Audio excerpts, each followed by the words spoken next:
Aloha crafters and craftettes. I am in love with this project right now. It's super simple, but it takes some finagling to get it right, so bear with. I call them espadrille bracelets. Yes, just like the shoes, because it creates multiple tiers of weaving. You can take this how you want it, but I either promise or I'm sorry that this video is not about macrame. Depending on what side you're on, it's 50-50. So, yeah, ingredients. Twine, hemp, jute, cord, what have you. My original concept was for hemp, but I started running out of it. We'll just be referring to it as string for now.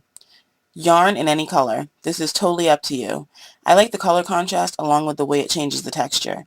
Kind of give the bracelet a velour feel, but you can use only the single color of string or a dyed type instead. Sharp scissors. A spring-loaded clip or a bobby pin. Rubber bands, at least for your first attempt.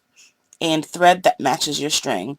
And I mean a perfect or near perfect match. You want the stitches to seem invisible.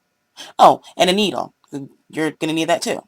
And a good movie or TV show, because this might take a while. Got all that? Let's do it.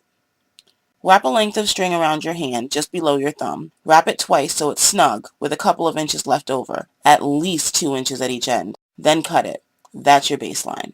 You're probably wondering how much string you'll need, right? Okay, let's say your wrist is about 7 inches around. You should add 1 inch to compensate for your hand circumference, which comes to 8 inches. Multiply that by 2, plus the 4 inches for overlap, equaling 20 inches. You'll need 9 strands altogether, so multiply 20 by 9, and that's roughly 5 yards of string. But honestly, as long as you stitch the circumference correctly, the length won't really matter as much. Moving on.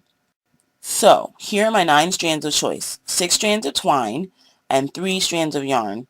I'm using a worsted weight yarn and I think it's a 6. Whatevs. Bundle your strands so the knots are nice and friendly, then marry them with a rubber band. Why?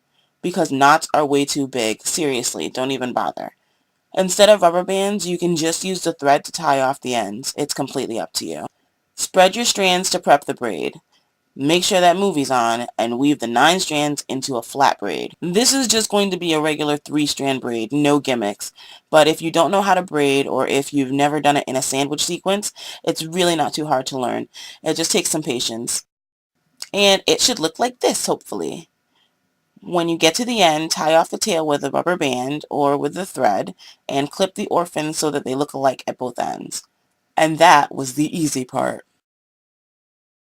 Now, wrap the braid around the thickest part of your hand, the heel, so that it's snug, and with about 1.5 inches to spare. Hold that intersection, pull it off, and clip it with your spring clip. You probably have to pee by now. Using a double-threaded needle and an all-purpose thread, poke your needle up through the innermost right string and down through the innermost left string, leaving an anchor. Be sure to guide the needle back through the anchor so that the stitches won't loosen.